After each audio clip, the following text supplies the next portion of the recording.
This happened not long after we moved into our house in 2003. It was a nice and big house, which was made in the 1950s.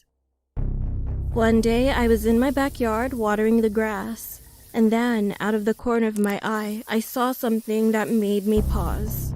There was a man standing next to the shrubs near our backyard's wall. He was dressed like a carpenter.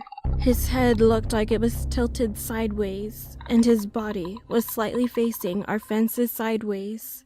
Then he saw me and smiled kindly at me. At first, I thought he was fixing someone's house, and that it was his job. However, only after he faced me, I realized that wasn't the case. When I looked at him with narrowed eyes, I noticed that his neck was visibly broken, causing his head to awkwardly tilt to the side. I then saw that he waved at me once, but I was too shocked to scream at the time. After I regained consciousness, I looked around, but he had vanished and had literally faded away. 2 nights later, I woke up at 3 a.m. Noise was coming from my ceiling. It sounded like someone wearing construction boots was walking very slowly.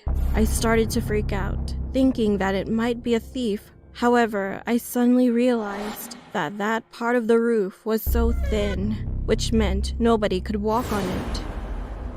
The steps abruptly stopped after a while, and when I felt at ease, I heard another horrible sound. I heard a sharp scream that sounded like a man, then a loud thud, as if someone had dropped on my ceiling, followed after. I covered my head with a blanket. My hands and whole body shivered, and after 10 minutes of nothing, I peeked outside.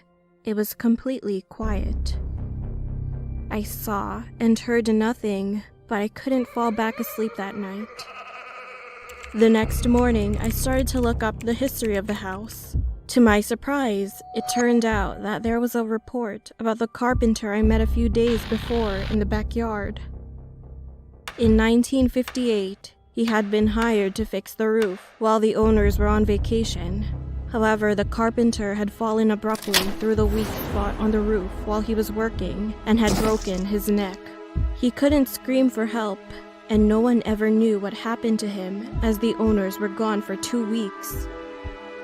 He was finally found when they came back, but had already died.